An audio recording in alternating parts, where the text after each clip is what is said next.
Bienvenidos a una edición más de Tiempo de Tertulia, un programa en el que nos gusta tratar temas de interés que les interesen a todos ustedes. Y hemos decidido tratar en este nuevo espacio un programa, dedicárselo al mar, al gran desconocido para muchos y un buen amigo para otros. Se llama La historia sumergida, y es que el mar es mucho más que biología. Hay muchas historias debajo de esas aguas ocultas, entre barcos y galeones, y para que nos cuenten sus experiencias y hablar durante toda esta hora de todo lo que nos esconde el mar, tenemos con nosotros a 4 invitados de lujo. Nos acompañan hoy en nuestro plató Carlos León, él es arqueólogo y buceador profesional. Nos acompaña también Juan Manuel Gracia Menocal, capitán de la Marina Mercante y presidente de la agrupación ateneísta El Mar y sus Ciencias, Ateneo de Madrid. Buenas. Hola. Mercedes Luna, arqueóloga y buceadora profesional. Bienvenida. Y Juan Pablo Camblor, biólogo marino e instructor de buceo científico y director de la Escuela de Buceo y Biología Marina, ZOEA. Hola, Susana. Bienvenidos a todos. Carlos, llevas muchos años en esta profesión como arqueólogo, 15 ya. ¿Cuál es el barco más antiguo que has descubierto? Porque seguro que hay alguno que es el número 1 en tu ranking, ¿no? Sí, yo creo que el más antiguo, vamos, sin duda, fue una inspección totalmente casi casual. Fue un barco del siglo VII a.C. hundido en las aguas de Murcia, apenas a 2,5 metros de profundidad. Recuerdo que además era un sábado que teníamos que hacer una inspección porque habían aparecido unos restos de madera sin saber exactamente lo que eran.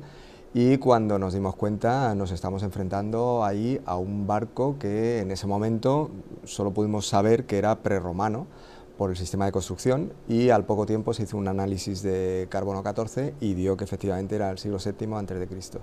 ¿Y cómo se descubre un barco del siglo VII a.C.? Porque claro, me imagino que ya estaría por la arena totalmente tapado. ¿Cómo se descubre a 2 metros del nivel del mar? Bueno, fue una casualidad, porque normalmente ese barco había estado siglos, todos esos siglos, debajo del fango, debajo de la arena, pero la construcción de un muelle cercano hizo que cambiaran las corrientes en esa zona de la playa de la isla, en Mazarrón, y empezó a dejar al descubierto las maderas, y casualmente, pues un verano apareció el barco. Juan Manuel, lleva 20 años navegando profesionalmente por todos los mares. ¿Cuál es la historia, la aventura que más recuerda, que más se le viene ahora mismo a la mente? Bueno, es difícil, pero así a bote pronto, cuando naufragamos en las costas irlandesas. En un barco español sufrimos un naufragio importante que nos pudo costar la vida a muchos, y eso sí lo recuerdo porque tuve suerte con otros en salir bien de la odisea aquella. Y justamente naufragamos en invierno cerca de una bahía que se llama Radmulen. Radmulen, justamente en esa zona, es cuando yo todavía no sabía que varios barcos españoles que habían estado en la Armada Invencible, cuando regresaron para España, fueron por el norte de Irlanda navegando y naufragaron también muy cerca donde nosotros naufragamos. Por ejemplo, el Trinidad Balancera, que era una galeona que estuvo en la Armada Invencible. Gerona era otra, y luego posteriormente, cuando yo empiezo a animarme en el estudio de cazatesoros y de saber nuestro potencial subacuático tan importante que tenemos, casualmente en Radmulen, muy cerca, Robert Stenui, un cazatesoros belga, pues estuvo descubriendo piezas y objetos del Trinidad Balancera. Trinidad Balancera, que era, repito, una galeona, y eso que se encontró fue a un museo a Belfast. Nosotros luego tuvimos que llegar a Belfast por nuestros propios medios, o sea que es lo que mejor recuerdo o peor recuerdo, depende cómo se mire, ¿no? La arqueología submarina, subacuática, intenta descubrir todo lo que se esconde, ¿no?, debajo de las aguas, intenta descubrir barcos olvidados, naufragados, pero ¿por dónde se empieza? Contestadme quien queráis. ¿Por dónde se empieza a decir, vamos a buscar, queremos encontrar este barco? ¿Cuál es el primer paso? Sí, como decíamos un poco, hay como 2 caminos, ¿no? Nos puede ocurrir a veces que encontramos unos restos bajo el agua y lo que tenemos es que tratar de identificarlos. Entonces lo primero que tenemos que hacer es intentar que esos restos nos hablen, ¿no?, que nos cuenten algo, ¿no?, que nos cuenten una fecha, que nos cuenten un tipo de construcción, que nos cuenten algo para darnos una pista y empezar a buscar. Y en otras ocasiones lo hacemos al revés. Los archivos nos proporcionan información de naufragios que después nosotros vamos a ir a buscar al agua, y no siempre los encontramos, claro. Hay un trabajo previo de documentación que es muy importante, sobre todo a la hora de centralizar pues los equipos de buceo, saber qué material vas a necesitar, la distancia a la que puede estar de la costa, y es el trabajo que a lo mejor menos luce, pero es muy importante. Es trabajo de biblioteca y de libro. Y una mucho persona, libro. por ejemplo, Mercedes, que eres arqueóloga, ¿cómo termina siendo arqueóloga subacuática? Porque me imagino que tú cuando empezaste la carrera, a lo mejor ni te imaginabas que ibas a dedicar tu vida a bucear, ¿no? Y a Es que descubrir. no sabía que, Claro. que había una rama de la arqueología que se dedicaba solo al estudio de patrimonio sumergido. Y pues porque te gusta el mar, y porque en ese momento en España empezó a moverse un poco más a nivel científico toda la temática de arqueología subacuática, no solamente submarina, sino subacuática. Y te metes en un proyecto de investigación, te entusiasma y ya no lo dejas. Llevas 20 años, Juan Pablo, con tu academia, con tu escuela, después decidiste ser biólogo. Sí, empezamos muy jovencitos, ¿no? Casi empujados por Jacques Cousteau, ¿no? Porque claro, cuando nosotros teníamos esa tierna edad, lo que había en la tele era Jacques Cousteau. Entonces ver a Jacques Cousteau pues en esas exploraciones, en esas investigaciones, en esos descubrimientos permanentes de biología, también de arqueología y simplemente pues de exploración, pues a nosotros la verdad es que nos sedujo un montón. Y con vosotros 4 amigos fundamos primero una asociación que luego llegó a ser una empresa un poco más adelante, y que luego ha sido nuestro modo de vida y realmente nuestra vida, ¿no? Dice Juan Pablo Jacques Cousteau, pero vosotros también tenéis vuestro héroe, ¿no?, a seguir, vuestro referente. Jacques Cousteau efectivamente nos marcó la infancia, ¿no? Aquellos documentales también, porque ya no solo es lo que nos enseñaba, sino cómo lo contaban de bonito, cómo lo contaban, también incluso cómo se preocupaban de que las botellas del equipo de buceo también formara parte de una escenografía casi espacial, ¿no? Buceaban con cascos a veces, con aquellos platillos submarinos, ¿no? Con que eran innovaciones importantes. innovaciones en tecnología muy importantes. Bueno, de hecho, Jacques Cousteau ha potenciado la investigación submarina desde siempre, ¿no? Pero la verdad es que nos marcaron aquellas imágenes en televisión del mundo submarino, nos impresionaron. Totalmente. Bueno, realmente es el pionero de la divulgación científica. Nadie después de él lo ha hecho igual. Hay algunos que se han acercado y en España tenemos a Félix Rodríguez de la Fuente, que también pues es un referente, un ¿no? referente y una personalidad realmente a nivel mundial. Pero como Jacques Cousteau, desde luego, no. ¿Cómo fue capaz de poner de acuerdo a tantísima gente del máximo nivel para sacar adelante proyectos pues soñados solamente en sueños, ¿no? Imaginados solamente en sueños y puestos en marcha pues por personas así. Hablas de proyectos, yo creo que luego vamos a tratar el tema de cuánto dinero cuesta poner en marcha estos proyectos y cuánto dinero se aporta, ¿no? para todo este tipo de investigaciones. Pero decías, Carlos, que Jacques Cousteau enseñaba muy bonito, hacía esos documentales muy bonitos, pero mucha gente que seguro que nos está viendo se imagina a un buceador, a un arqueólogo profesional bajar con su traje de buceo y de repente encontrarse ese Titanic delante de sus ojos, pero no siempre es así, ¿no? Bueno, a ver, claro, depende de las épocas. Es difícil, los barcos que son antiguos realmente, que son barcos de madera, es difícil que los encontremos con la estructura saliendo de la arena y tal, eso es idílico, ¿no? Claro, a lo mejor sí, efectivamente en aguas frías sí hay algún ejemplo, ¿no? Como es el Basa, que es un barco, un galeón que apareció prácticamente tal y como se había hundido, ¿no? Pero es un caso raro. Sin embargo, también yo creo que los barcos hundidos de hierro y que forman parte de una historia más reciente, también son parte de la historia sumergida, ¿no? Y son muy atractivos, esos sí son de película, esos sí tienes esa sensación de que entras dentro, paseas por los camarotes, subes, bajas y tal, y eso la verdad que sí es muy impresionante, eso la verdad que es muy... A nadie se le olvida, como hemos comentado, una inmersión en un barco hundido, nunca. Yo quería abundar un poco en lo que él dice, porque en las aguas cálidas la madera está atacada por un polivalvo que se llama Terrelo navalis, y que la carcome. Ese es un problema que tenían los españoles cuando la flota de Indias, a partir del descubrimiento de las Indias, luego llamado América, porque América nunca se llamó hasta el siglo XVIII, lo cual decimos América, pero América eran las Indias, ¿no? Entonces estos galeones eran atacados cuando fondeaban o se amarraban en Acapulco, por ejemplo, o en Veracruz, para coger la carga, invernaban. Entonces el Taredo navalis carcomía la madera y era una fuente a esos barcos para cuando navegaban, pues estaba muy maltratado el casco. Y claro, eso en las aguas frías no existe. Como él citaba, el Vasa, que se descubrió al lado de Estocolmo, se recuperó casi todo el casco perfectamente. Y luego tiene otro problema por el tratamiento con poliglicol, porque la madera cuando sale después de tantos años se ondula, se evapora y hay que tratarle con poliglicol, ¿no? Entonces el tema era muy grave para los españoles y tuvieron que empezar a carenar los cascos con plomo o cobre para que el Taredo navalis no taladrara, y aquello era como un cuchillo. Y es muy curioso eso, por eso la carencia de que cuando no había suficiente para tapar tanto agujerito, pues los barcos tenían posibilidades de perdición porque venían muy sobrecargados muchas veces, ¿no?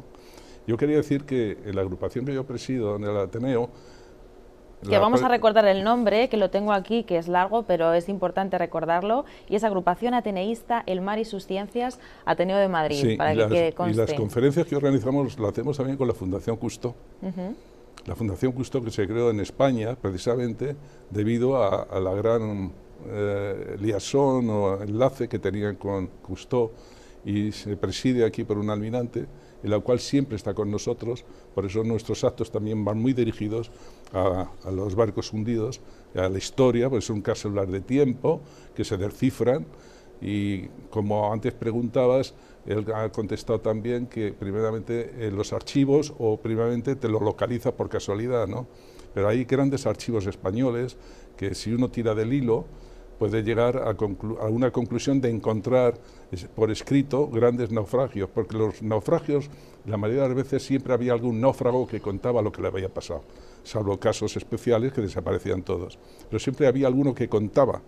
Y el problema luego de estudiar en esos archivos, bueno, pues era el problema fundamentalmente de que lo único que tenían era la declaración de un náufrago, que decía que él creía que a tantas leguas había una tierra, que el sol se puso y que por el calendario gregoriano o juliano, porque el problema es que había una diferencia de fechas y muchos estudiosos cuando van a los archivos se encuentran fechas del calendario juliano. Y no les cuadra. Y el gregoriano se crea en el 1840, si no recuerdo mal, y ahí no les cuadran las fechas, y eso hacía que la investigación tardara muchísimo, ¿no? O sea que hay que un gran mérito para la gente que se mete en esos archivos para buscar hundimientos o historia de los mismos. Claro, ¿no? porque es un tema aparte, ¿no? O sea, tú te encuentras un barco, pero ¿cómo tiras del hilo? ¿Cómo tiráis del hilo? Que es la labor ardua, ¿no? Es que a veces también hay otro tema, que es que en los archivos nos cuentan un naufragio y nos cuentan con los topónimos, con los nombres de los lugares en los que en ese momento se conocían los sitios, pero es que esos lugares han cambiado de nombre muchas veces, entonces también tenemos que hacer un estudio cartográfico para localizar esa punta o ese bajo del que están hablando, intentar llegar a conseguir esa información. Pero hay muchísima información, hay barcos de los que tenemos folios y folios de testigos que te cuentan los naufragios, autos judiciales, registros de los barcos. Para época, a partir del siglo XVII y XVIII, hay muchísima información. Éramos muy burócratas y lo apuntábamos casi todo. Hablaba Juan Manuel, nuestro capitán de la Marina, que hay esa bacteria, esa sustancia que va carcomiendo. Para vosotros, ¿cuál es el principal enemigo de los barcos que están debajo del agua, ¿no? Sumergidos? ¿El tiempo o los espolios? Que hay mucho que hablar, ¿no? De los espolios también. El hombre. Nosotros. Porque muchas veces llegan y arrampan, ¿no? Con todo. Sí, sí, y yo creo que en ese sentido hay que insistir y hay que sensibilizar. Y para sensibilizar la gente tiene que conocer. Igual que vas a Valle Gran Rey, a La Gomera, y no te llevas a casa un ramillete de laurisilva, porque es una flor protegida, una especie protegida, tú no puedes ir buceando y ver una ánfora, tirar de ella, quedarte con la boca de la ánfora, la parte de abajo se la voy a regalar a mi vecino, no. Ese es un tema importante. Patrimonio sumergido, todo el material sumergido solo no dice nada, es como una pieza de un puzzle, aislado no tiene valor. Entonces, en ese sentido, hay que educar a... Sí, es cierto, lo que pasa es que cuando hay barcos hundidos que tienen tesoros, que tienen lingotes de plata, lingotes de oro, o que se supone que puedan llevarlos, pues claro, todo eso pasa a un segundo plano, porque ya no solamente es el lucro que puedes conseguir descubriéndolo, sino pues esa aventura que aventureros de todas las nacionalidades del mundo pues han propuesto, encontrar un tesoro. Eso es un sueño hasta de los niños, ¿no? Encontrar un tesoro. Entonces, muchas veces se han echado a perder muchísimos restos arqueológicos interesantísimos desde el punto de vista histórico, sin valor económico directo, porque no había tesoros, cuando pues buceadores han pensado que iban a encontrar allí pues un tesoro increíble. Sí, entonces, los cazatesoros no, ellos son fundamentalmente, y ellos lo saben muy bien, que están motivados con ánimo de lucro. Son compañías normalmente que se forman. Es curioso que en España somos el primer país del mundo en pecios, ahora digo ya no barcos hundidos, digo pecios de todas clases, y somos el último país occidental en la búsqueda de nuestros barcos hundidos, por todo el orbe. Bien, dicho eso, ¿qué sucede? Que las compañías norteamericanas fundamentalmente son las cazatesoros, que incluso están en la bolsa americana. Ellos van muy rápidamente a encontrar unos fondos donde realmente puedan encontrar y puedan financiarse y dar un rendimiento a sus socios. En Estados Unidos, eso en Tampa, por ejemplo, es la capital de los cazatesoros en la Florida. Entonces van, incluso si hay que volar con dinamita en un momento dado, lo vuelan. A ellos les importa trabajar rápidamente y encontrar el tesoro rápidamente. Pero vamos a dejarlo claro, ¿esto de llegar a un barco, ser un cazatesoro, es ilegal? ¿Es una actividad países, ilegal? Claro, a ver, en la mayoría de los países es una actividad que no es legal. Pero en algunos países sí que, y países donde además hay una gran cantidad de naufragios, sí permiten que compañías de rescate arqueológico puedan ir a hacer contratos con porcentajes para el país y porcentajes para el buscador de tesoros, que luego a eso le sacará un rendimiento. Ahora mismo, mientras estamos hablando, se están expoliando barcos, casi todos además barcos españoles, porque tenemos mucho patrimonio marítimo sumergido y perdido por las costas de América, de muchos sitios, y la verdad que el expolio es brutal. También es verdad que ese expolio existe sobre todo desde que se generaliza la práctica del buceo y que eso, digamos, que lo puede practicar prácticamente todo el mundo, ¿no? Y, ¿verdad? Porque además sí, antes era más complicado. Hay muchas empresas dedicadas profesionalmente y con equipos sofisticados y con grandes barcos oceanográficos, pues buscando tesoros. Pero también hay miles de buceadores que pueden encontrar restos arqueológicos al lado de casa, ¿no? Porque realmente restos arqueológicos, pues solo tienes que ir a Cartagena o a Murcia o a Almería o a Cádiz o a cualquier sitio y puedes encontrarlos.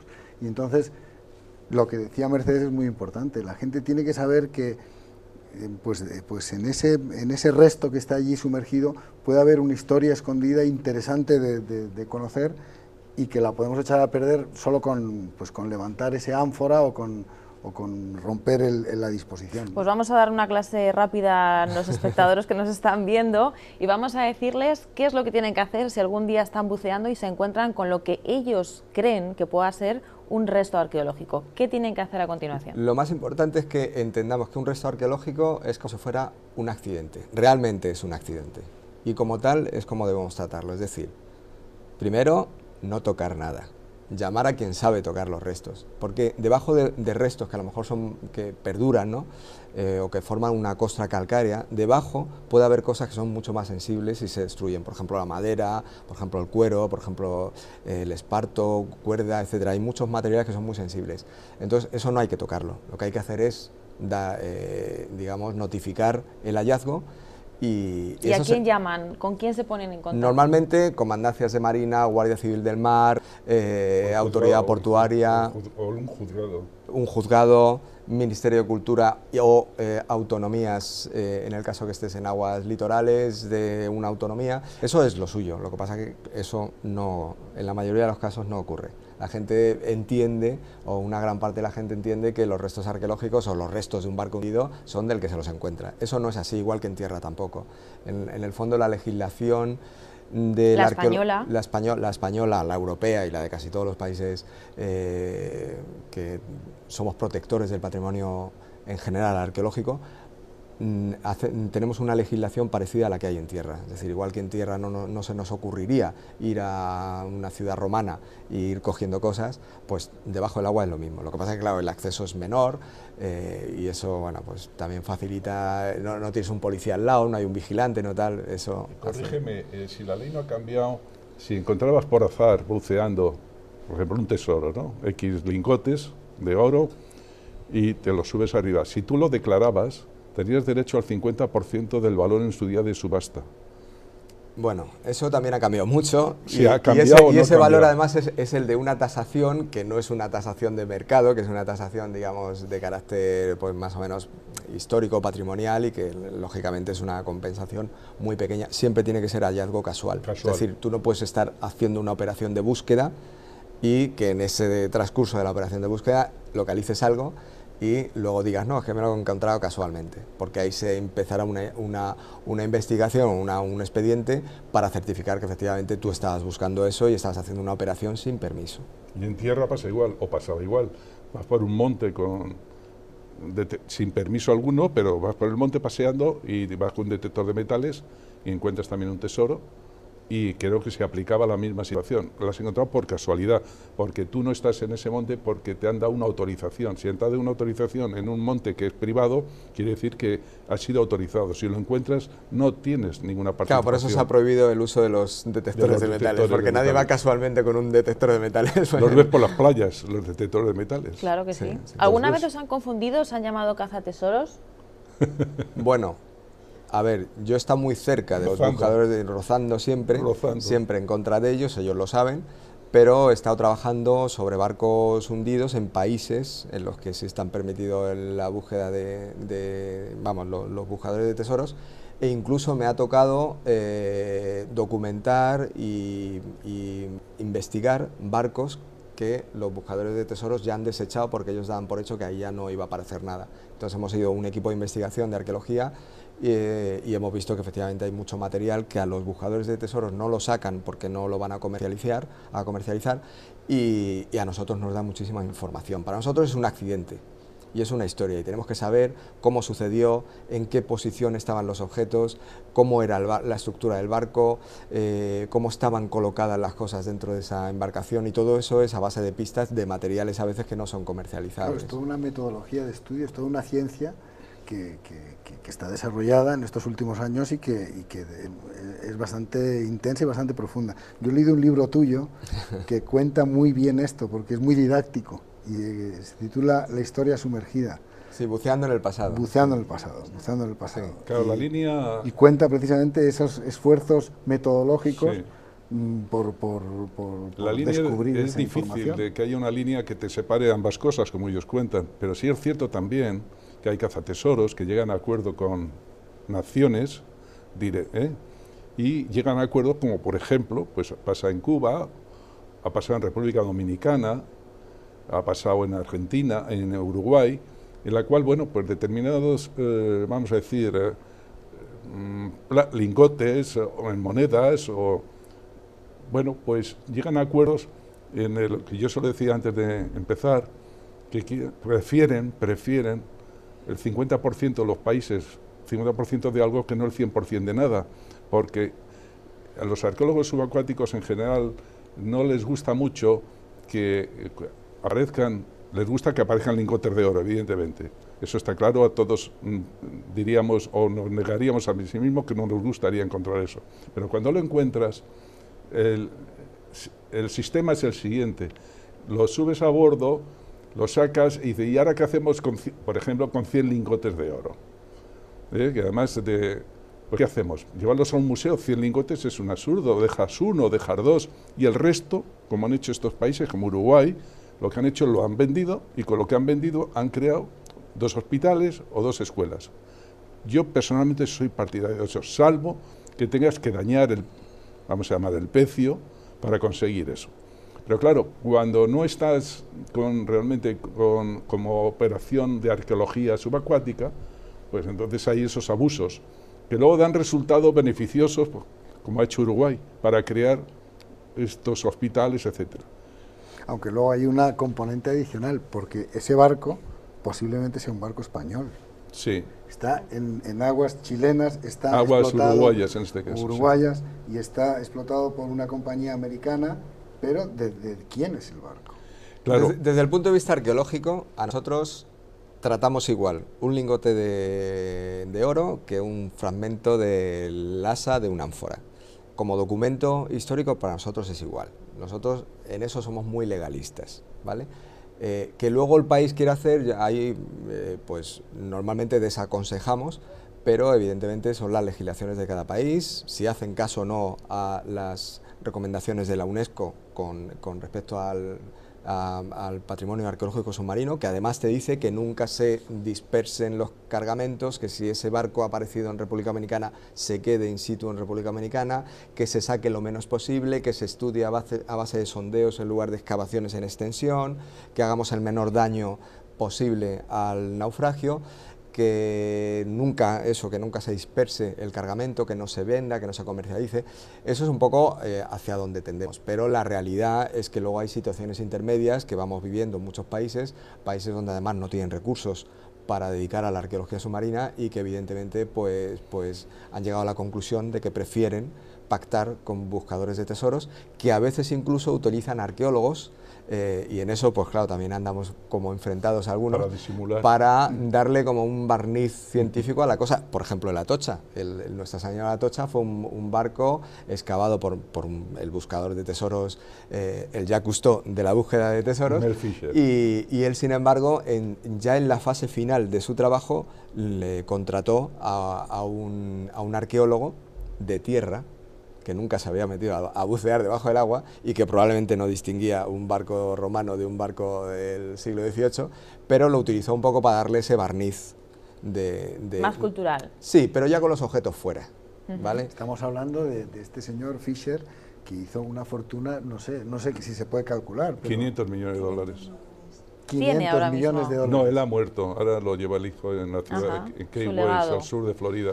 Tienen un museo, es la ciudad más meridional de Estados Unidos, se llama Key West, y bueno, pues él se asentó allí porque de ahí partían, ahí hay muchos bajos, y la flota española que se perdió ahí eran varios, y se encontró la Atocha, y el Atocha, lo que quedaba de la Atocha, como hemos hablado antes, las aguas cálidas que no mantienen la estructura, el casco. Sí, quedaba muy poquita madera. Queda muy poca madera, y el Santa Margarita. El Santa Margarita, sí. Bueno, pero había otros barcos que no se han encontrado, bueno, y ni se han encontrado restos.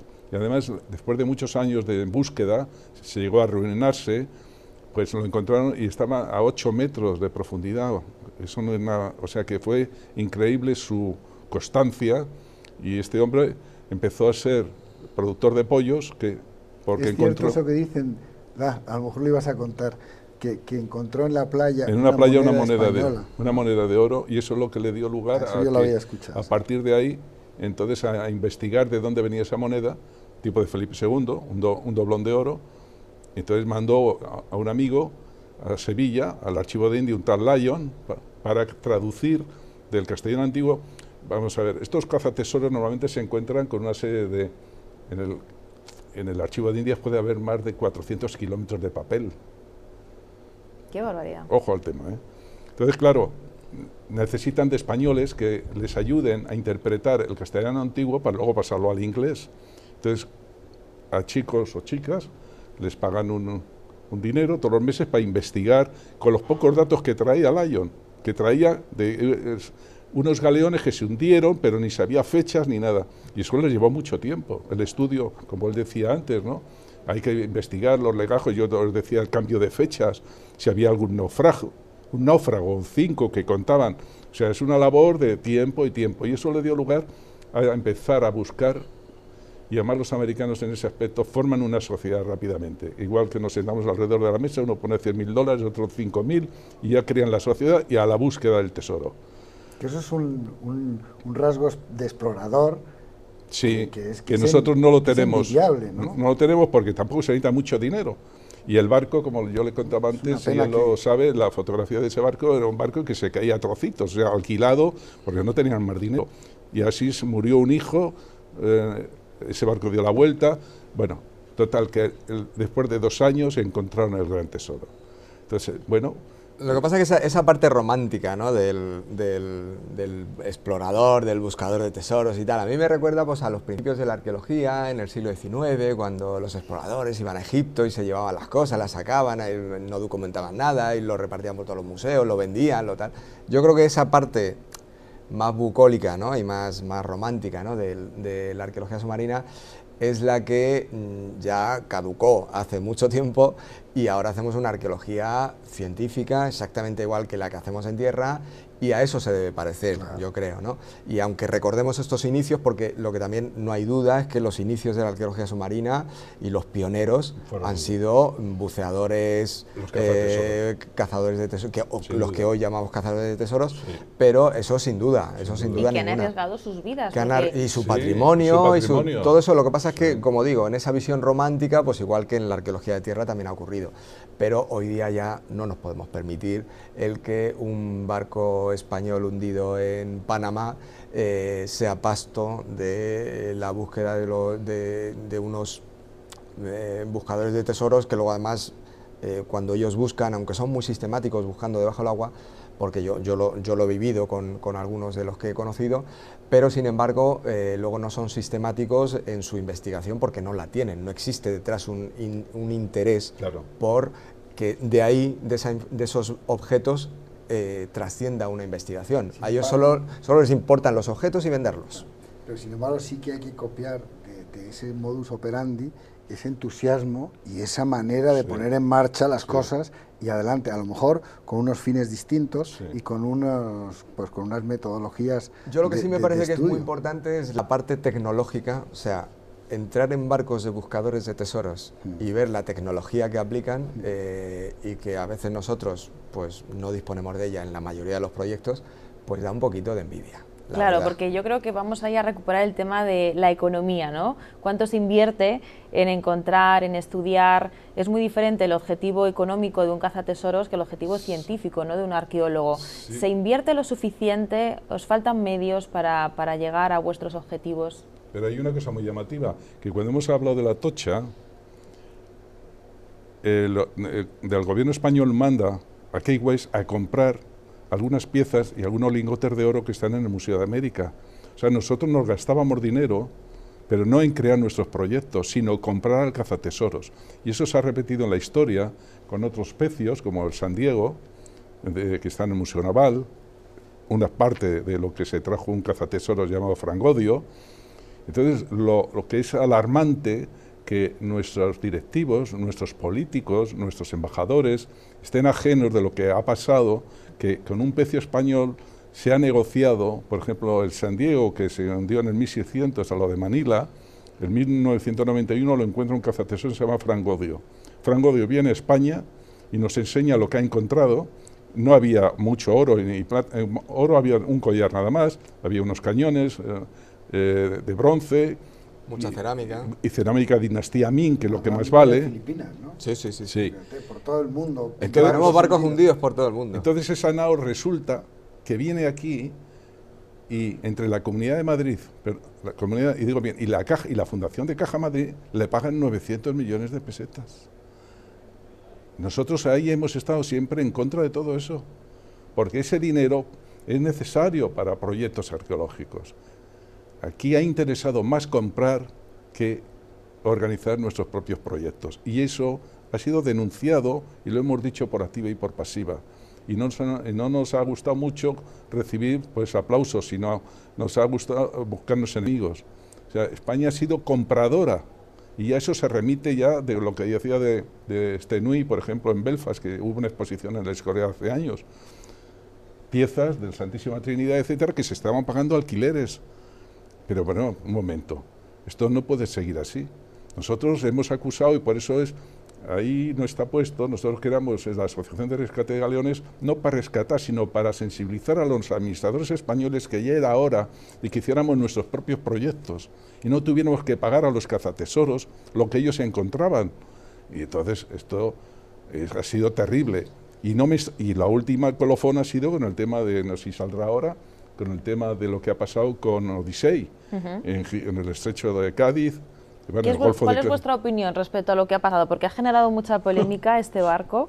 Ha generado y yo creo que seguirá generando, ¿no? Porque tiene muchos componentes, ¿no? Tiene componentes, pues eso, muchos engaños. ¿Quién es el malo de la película? Vamos a ponerlo, vamos a simplificarlo un poco. El malo de la película son nuestras autoridades españolas, que hicieron dejadez, dejando que Odisei trabajara libremente varios años y llegó hasta Estepona, al mar de Alborán y por todo el estrecho. Se dice que las autoridades ya tenían información de que esta compañía estaba trabajando allí, ¿no? Sin duda, con dos barcos de bandera panameña que entraban en Gibraltar y trabajaban, como él ha dicho, pues con métodos muy sofisticados, etcétera. 7, 8 años trabajando sin que nadie les diga nada. Entonces, las transferencias de arqueología se han transferido a las comunidades. Primer culpable de la película. Segundo culpable, Ministerio de Cultura, y tercer culpable, el Ministerio de Asuntos Exteriores. ¿Por qué digo Asuntos Exteriores? Porque cuando ya empezamos, en el Ateneo dimos mucha guerra con esta historia, cuando todavía no se había hecho demanda por parte del gobierno español, dijimos que esto no era aceptable. ¿Cómo es posible que se acercara a la Guardia Civil del Mar y le dijera, ¿ustedes qué hacen aquí? Y sacaban un documento del Ministerio de Asuntos Exteriores y todos nos preguntábamos, ¿y qué tiene que ver de Asuntos Exteriores aquí? Bueno, los buscadores de tesoros saben muy bien cómo moverse en cada país, qué ministerio les puede apoyar o qué ministerio no. Muchos además son americanos y en ese momento cuando Odisei, España y Estados Unidos pues estaban ahí en un momento donde nadie quería tocar nada que tuviera que ver con Estados Unidos, ¿no? Y efectivamente Asuntos Exteriores estaba muy a favor de permitir que hicieran cosas, ¿no? Mientras el Ministerio de Cultura enviaba informes diciendo, oye, que esto no puede ser, que esto hay que pararlo, pero a la vez estaban en aguas de la Junta de Andalucía, con lo cual también había una transferencia. O sea, por eso digo que es muy complicado. Yo creo que es muy difícil ahora que volviera a suceder un caso parecido en nuestras aguas. Otra cosa es barcos españoles que están hundidos en países donde, mientras estamos hablando, están buscadores de tesoros con permiso legal, buscando restos, vendiendo, comercializando. Eso no lo podemos parar. Y lo de Odisei, pues después de lo que ha sido y que efectivamente un juez americano haya determinado que esas piezas vuelvan a España, creo que es un triunfo, pero que debemos utilizarlo bien. Es decir, si ese triunfo al final no se queda más que Pero tú fíjate, al Mercedes todavía no se ha bajado. O sea, a la Mercedes, no. Es decir, La Mercedes, la fragata que vuela, vamos, y en la que no se ha bajado para ver qué queda o no queda, ¿no? Y que uno de los argumentos, como decía antes Juan Manuel, uno las de los autoridades argumentos españolas todavía no han programado esa inversión. Es decir, han estado los americanos. ¿Dónde está ubicada? Al sur de Portugal. ¿Por qué? Porque hay mucha dejadez. Nuestros administradores culturales, etcétera, son de mucho estar en el sillón. Nuestros ministros ni hablemos ya. No han pisado la cubierta de un barco ni por casualidad. El único que yo recuerdo como presidente que pisó un barco fue Suárez, que yo estuve en una goleta porque entre una de las cosas nosotros creamos la primera expedición a la Antártida, etcétera, ¿no? Bueno, pero los demás no saben lo que es la cubierta de un barco. Nuestros embajadores y nuestros delegados culturales en los países no tienen ni idea de nada. Te voy a poner otro ejemplo. En Japón se descubrió un pecio español de un galeón que arribó a un sitio que se llama Ukuyu. Yo di una conferencia a los japoneses en la cual resulta que ese galeón era español, era un galeón de Manila que tiene un temporal tremendo y le manda a la costa japonesa y allí se hunde en Ukuyu. Los mexicanos, fíjate lo que te digo, resulta que mandan unos mariachis, como ese galeón terminaba en Acapulco, y Acapulco en México, pero antes era Nueva España, no era México. Bueno, pues consideran los mexicanos que ese era un galeón mexicano y se van allí con los mariachis a cantar a los japoneses y a cantarles y hasta que por fin alguien en la embajada nos dice, pero bueno, pero si esto es un galeón español, Pero ¿qué tienen que ver los mexicanos aquí? Con bandera mexicana y todo. Es el desconocimiento de nuestra historia, por parte de nuestra gente, que es la que nos gobierna. Entonces, todo esto que suena bien y lo entendéis, hay mucha gente que no lo ha entendido. Por ejemplo, cuando el tema de la UNESCO, en el 2001, y España firma un acuerdo que, desde el punto de vista nuestro, de unas cuantas personas que hemos luchado por ello, se tenía que haber abstenido, ha renunciado a la titularidad de los pecios que se encuentren en aguas jurisdiccionales de otros países.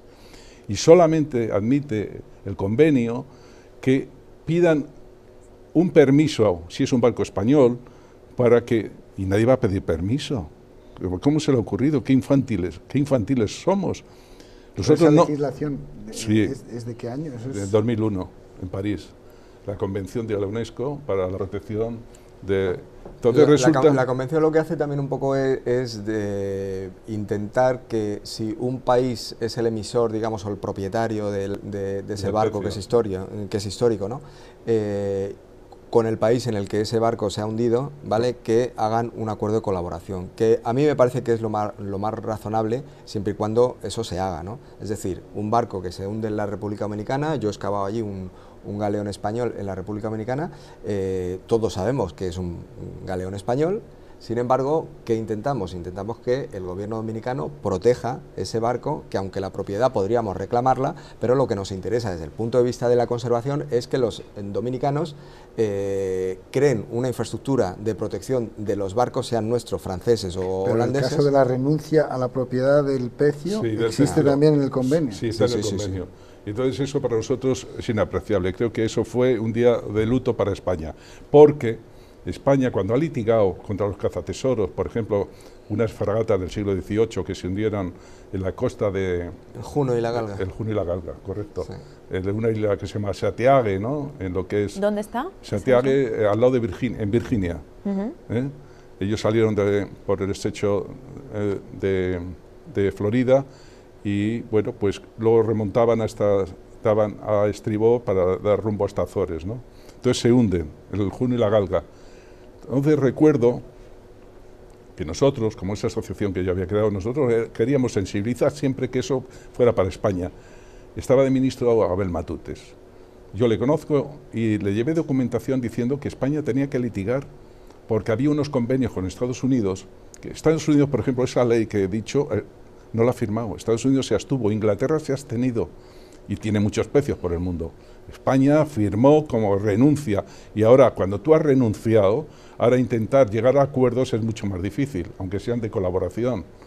Entonces, España dio instrucciones, el gobierno español, a un abogado en la embajada española y con el tiempo un juez, que no me acuerdo su nombre, le dio la razón a España contra un cazatesoro que se llama Ben Benson.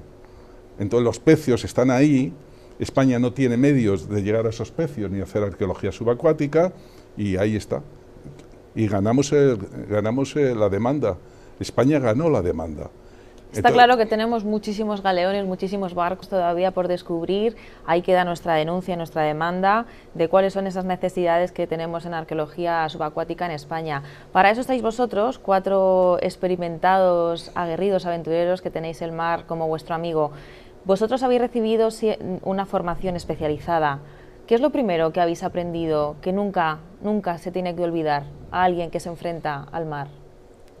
Bueno, vosotros, hablar sobre vuestras experiencias. A tu compañero, la labor de equipo en el buceo, yo creo que es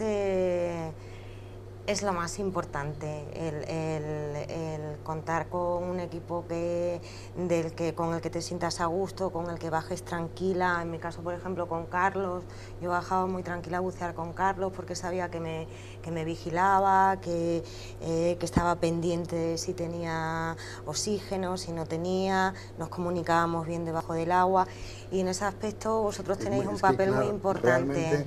Todo lo que son las técnicas básicas de seguridad pues es una parte muy importante de los cursos, al margen de pues otras cuestiones, ¿no? ¿Cuáles son algunas de esas técnicas, ¿no? claves que no se puede olvidar y que son para la supervivencia? Uno tiene que conocer muy bien el equipo, tiene que saber montar el equipo casi como con los ojos cerrados, como los marines en las películas, ¿no? Tienes que montar tu equipo con toda seguridad, muchas veces cuando uno inicia una inmersión, estás con buceadores de poca experiencia, ves que en ese momento es donde inicia la ansiedad y los nerviosismos de los buceadores noveles, porque tienen desconfianza en el montaje de su equipo, también en la entrada en el agua. Son pequeñas situaciones que pueden hacer que inicies tu inmersión muy tranquilamente, muy relajado y disfrutando, o todo lo contrario. Entonces, las técnicas básicas son muy importantes. Pero aquí quiero también aprovechar para decir que realmente el tema de la formación también se está descuidando. También se está descuidando porque estamos pues entrando en el sistema este del baratismo, del descenso y del desplome de los precios de los cursos de buceo. Del low cost. Del low cost. El low cost del submarinismo. Y también. resulta que estamos enseñando mal a bucear a los chicos. Chicos que, por supuesto, a lo mejor luego no vuelven a bucear o bucean poco y mal porque no disfrutan, porque no se les enseña con lo suficiente tiempo, ¿no? Entonces, eso es otro problema que no tiene que ver quizás con el patrimonio histórico sumergido, pero sí que lateralmente sí, ¿no? Porque pero es lo primero que hay que aprender, o sea, lo primero que aprendemos es a enfrentarnos a un medio que es hostil, en el que además tenemos que aplicar, en nuestro caso, ¿no?, como arqueólogos, una técnica de excavación o de prospección que la hemos consolidado en tierra y que aquí la tenemos que aplicar.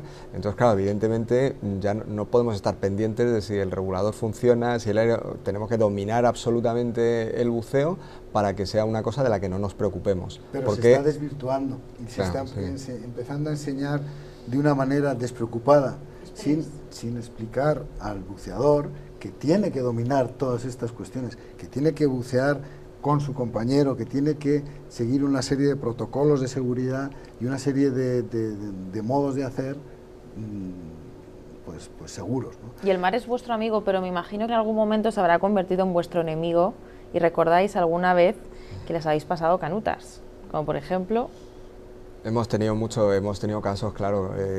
Piensa también un poco que los naufragios están donde están. No vamos a hacer un buceo recreativo en el que elegimos a lo mejor un sitio de poca profundidad, de mucha vida. Los barcos a veces están en aguas oscuras, aguas complicadas, con corrientes en mucha profundidad, nos encontramos con todo tipo de fondos. Entonces, la preparación como buceadores sí que tiene que ser especialmente dura. Casi todos además somos buceadores profesionales, no solo buceadores deportivos o de recreo o de recreativo, o turistas del buceo, sino que tenemos que dominar debajo del agua, tenemos que aprender técnicas que son del buceo profesional, que van desde saber montar estructuras bajo el agua o soldar quien lo hace, etcétera.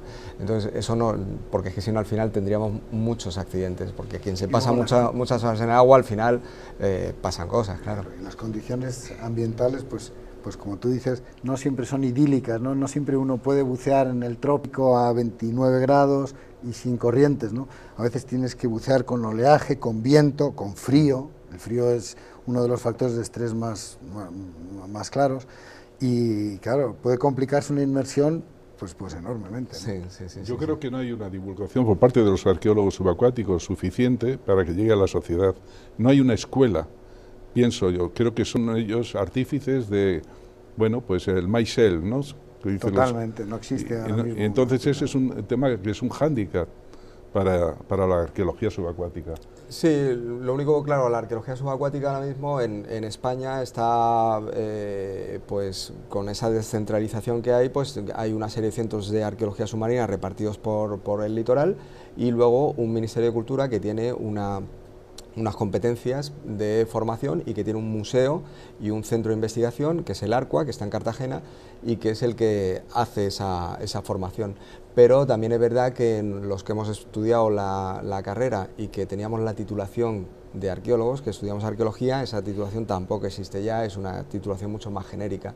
Entonces, bueno, pues efectivamente la formación hay que hacerla como después de hacer la carrera y faltan sitios donde formarse, ¿no? Estamos en el 2013. Están desvalidos, ¿sabes?, en una palabra. Sí, un poco. Pero fíjate que acabamos de poner en marcha un primer máster de buceo científico en España, en el que colabora también Carlos con nosotros. ¿Y en qué consiste este máster? Pues es un máster, es la primera titulación de buceo, la primera titulación universitaria de buceo que existe en España.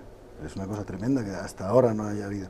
Y es pues una titulación de 1 año de duración en la que pues expertos de todos los campos del buceo científico participan para formar a los nuevos técnicos de campo. Sobre todo porque nosotros ni somos buceadores deportivos que vamos simplemente a ver el fondo y disfrutar de una inmersión de fin de semana, ni somos soldadores bajo el agua. Somos una cosa intermedia, que hacemos un trabajo profesional, pero de carácter científico. Entonces, esa formación, que en otros países sí existe, ¿no?, en Francia o en tal, aquí en España pues está como desdibujada, ¿no? Y la propuesta de hacer este máster pues es ese objetivo, ¿no?, el dar una formación de verdad para una persona que tiene que ser un gran buceador, un buen buceador, y además que va a hacer un trabajo de carácter científico. Claro, que pueda recoger muestras, que pueda describir ecosistemas, que pueda participar en proyectos de evaluación de impacto ambiental, de descriptivos de ecosistemas, en fin, trabajos de buceo científico en los que uno no puede formarse si no es en unas iniciativas como estas. No existe una El problema es que no tienen financiación suficiente los centros de arqueología que han sido alrededor de toda la península, ¿no? Entonces, hacerse el máster es interesantísimo, pero luego la pregunta es, ¿y qué hago yo con este máster? Porque ¿quién me contrata? ¿En qué estudios voy a trabajar yo de arqueología subacuática, por ejemplo, con Andalucía, por decir algo, o decir el País Vasco, o Cataluña, etcétera? Ese es el problema. Y ante ese problema, yo sugiero que la gente que lo haga, igual que se están yendo gente preparada a otros países, de otras especialidades, de tal, pues a lo mejor tienen un campo en trabajar con los americanos, con los canadienses, o no sé, con los mismos cubanos a lo mejor, por ejemplo. Deberíamos de ser exportadores, porque exacto, claro, el patrimonio histórico exacto que tiene España es que está tan lejos del segundo país, ¿no?, tan lejos, que es que claro, estamos en otra científico, ¿no? No somos pioneros en este campo, ¿no? En otros campos sí somos pioneros, pero en el campo de la arqueología submarina y de la historia naval no somos pioneros. Para que hagas una idea, los americanos o los israelitas o los franceses, por supuesto, son... Han faltado sinergias. Yo creo que en eso estamos todos de acuerdo. El Golfo de Cádiz, por ejemplo, tiene cerca de 800 hundimientos en 250 años. Se dice pronto. Galeones, naos y otra clase de barcos. Solamente trabajar en el Golfo de Cádiz, cualquier país que fuera Estados Unidos, por ejemplo, el Golfo de Cádiz, solamente el Golfo de Cádiz. Que eso dobla o triplica. También os diré que los trabajos que he hecho en el Golfo de Cádiz, el Golfo de Cádiz tiene una gran riqueza arqueológica documentada en los archivos y conocida bajo el agua, pero con un mar terrible, condiciones muy difíciles, poca visibilidad, malísima visibilidad, fango. Mucho fango que ha colmatado los restos y que los vamos a encontrar a mucha profundidad por debajo del fango, difícil de encontrar. Yo recuerdo participé en un proyecto de arqueología submarina antes de la Expo del 92 para llevar materiales al pabellón de la navegación. Y es que no encontrábamos nada, sonar de barrido lateral, magnetómetro de protones, detectores de metales, porque hay una gran colmatación por encima. O sea, que hay sitios donde la riqueza arqueológica e histórica de naufragios es mucha, pero luego, desde el punto de vista de tecnología para aplicar y de resultados para conseguir, es difícil. Nos es mucho más fácil encontrar un galeón hundido en la República Dominicana o en Panamá a 7 metros de profundidad y con el agua cristalina, ¿no? Mira, la barra de Sanlúcar, por ejemplo, en la barra de Sanlúcar tienes ahí muchísimos pecios españoles de la carrera de Indias que venían y se fondeaban para esperar entrar a Sevilla. Y para entrar a Sevilla tenías que tener dos condiciones, que tuvieras vientos bonacibles y luego además las aguas vivas. Aguas vivas es cuando tienes la marea y tienes más agua debajo de la quilla. Entonces ahí se daba el caso que había grandes naufragios debido a que había avidez por parte de los reyes de que ese tesoro llegara a Sevilla, que lo necesitaban como agua. Felipe II no se levantaba la capa hasta que le decían que había llegado a Sevilla la flota, porque si no, no tenía dinero para repartir por todas las batallas que estaban por todo el mundo, ¿no? Y entonces, bueno, pues ahí, por cierto, hay una frase que se dice, hacerse el sueco. Nace de que los barcos que venían de Indias fondeaban, pero como venían con mucho contrabando, el contrabando era sine qua non. En todo barco que venía de las Indias tenía su contrabando. Algunos llevaban hasta el 30 o 40% más de lo que estaba declarado. por una razón, porque llegaban a Sevilla y cuando las aduanas retenían eso, que España le daban una especie de letra a cobrar a, y había gente que esperaba 3 generaciones y nunca habían cobrado, porque lo daba la firma real, era lo que se llamaba el juro, ¿no? Entonces, cuando fondeaban, venían barcos con bandera de Suecia, que eran ingleses, holandeses, etcétera, y se compraban el fraude ese, el contrabando de las barras que no venían selladas, etcétera, y se las vendían a ellos. Y la frase, hacerse el sueco, viene de ahí, precisamente porque ellos compraban lo que le estaban vendiendo los barcos españoles que estaban allí fondeados. Estamos aprendiendo que la corrupción ya nos viene de hace ya muchos siglos, ¿no? Y además muy organizada. Nosotros hemos encontrado bajo el agua cajas de madera con doble fondo, y en el doble fondo todas las monedas. Sí, porque esto era una práctica habitual. En el Tolosa, ¿no? Sí, en varios barcos ahí en el Caribe. Igual que era una práctica habitual el que los barcos que eran de transporte, en cuanto pasaban la inspección en Cádiz, empezaban a construir mamparos para que los pasajeros adinerados pudieran tener un espacio disponible que no estaba permitido, ni estaba en el peso, ni estaba tal, y se sacaban maderas y rápidamente... Toda esa historia, que es la eso es España, parte de nuestra... Pues esté ausente de los libros, de los colegios. La gente lo desconoce. Eran privados que hacían su negocio, que habían trabajado en Nueva España, y entonces ya habían ganado para retirarse, y venían como... en esos barcos, como los barcos del Tolosa, que iba a otras familias allí, ¿no? Claro. Bueno, yo tampoco subestimaría tanto vuestros esfuerzos, ¿no? Porque yo creo que muchas de estas historias que vosotros habéis encontrado y que vosotros habéis reconstruido, sí han pasado los libros de la historia, los libros de texto de nuestros chavales, y sí que estáis aportando y habéis aportado, ¿no?, a la historia. Ojalá estuvieran en los libros. Yo estoy en desacuerdo. Yo tengo una niña de 16 años y no sabe nada de Pizarro ni de Cortés, ya no digamos de Blas de Lezo. Nada, no ha caído todavía en su y tenemos temario. Otro problema, dudo que caiga, ¿no? Que depende de dónde haya nacido ese héroe o ese descubridor, a lo mejor es antagónico a la autonomía al lado, que no le gusta eso y no te lo enseña. O sea que tenemos unos reinos de taifas que cada uno hace su lengua, a cada uno hace su estudio, y entonces resulta que esto es una locura y produce que haya gente que se le desconozca su historia porque ahora no les interesa porque quieren ser independientes, por ejemplo, y ahí tenemos ejemplos.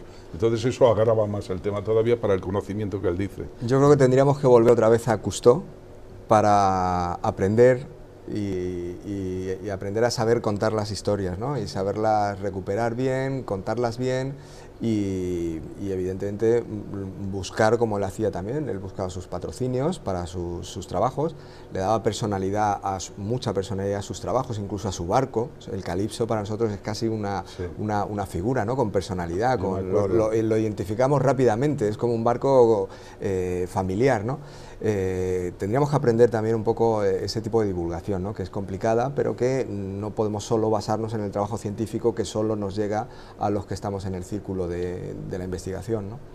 Pues se nos acaba el tiempo. Nosotros aquí ya hemos aprendido muchas cosas, que la corrupción nos viene desde hace muchos siglos, que necesitamos más medios para investigar, que los cazatesoros no tienen nada que ver con los arqueólogos, y bueno, hemos aportado nuestro pequeño granito de arena a la historia, ya que a veces en los libros de texto no aparece todo lo que vosotros habéis aportado. Y para eso nos han acompañado durante este espacio nuestros invitados: Carlos León, arqueólogo y buceador profesional; Juan Manuel Gracia Menocal, capitán de la Marina Mercanti, presidente de la agrupación ateneísta El Mar y sus Ciencias, Ateneo de Madrid, que ya sabemos a lo que se dedica Juan Manuel; Mercedes Luna, arqueóloga y buceadora profesional, madre de 2 niños, y que tiene en su memoria todos esos años que ha vivido bajo el mar y que seguro que volverás. Ahora te dedicas a enseñar, ¿verdad? A sensibilizar. Didáctica cultural, sí. Muy bien. Y Juan Pablo Camblor, biólogo marino, instructor de buceo científico y director de la Escuela de Buceo